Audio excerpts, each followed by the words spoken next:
రాజకీయం ఎలా ఉంటుందో అంచనా వేయడం ఎంత కష్టమో జనాల మూడ్ను వాళ్ళ తీర్పును అంచనా వేయడం కూడా అంతకు మించిన కష్టం.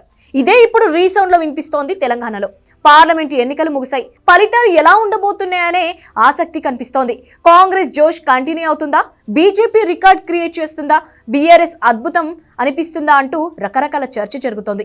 అసెంబ్లీ ఎన్నికలు ఓడిపోయిన తర్వాత బీఆర్ఎస్ కు షాక్ల మీద షాకులు తగులుతున్నాయి. అయినా సరే కేసీఆర్ లో కేటీఆర్ లో ఏమాత్రం ధీమా తగ్గినట్లు కనిపించడం లేదు.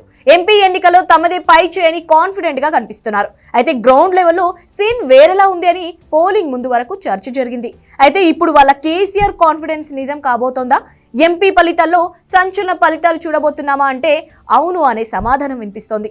పార్లమెంటు ఎన్నికల్లో బీఆర్ఎస్ 17 స్థానాల్లో పోటీ చేసింది. అయితే కాంగ్రెస్ కి అత్యధిక స్థానాలు వస్తాయని, బీజేపీ 2వ స్థానంలో ఉంటుందని, బీఆర్ఎస్ 3వ ప్లేస్ కు పరిమితం అవుతుందని రకరకాల విశ్లేషణలు వినిపిస్తున్నాయి. బీఆర్ఎస్ కు 1-2 సీట్లకు మించి గెలవడం కూడా కష్టం అంటూ తేల్చేశారు మరికొందరు. అయితే కౌంటింగ్ కు టైం దగ్గర పడుతున్న వేళ సరికొత్త చర్చ తెర మీదకు వస్తోంది.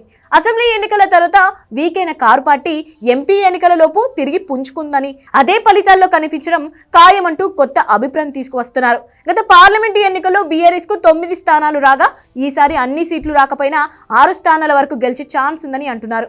వాకింగ్ స్టిక్ తో కేసీఆర్ ప్రచారం నిర్వహించారు.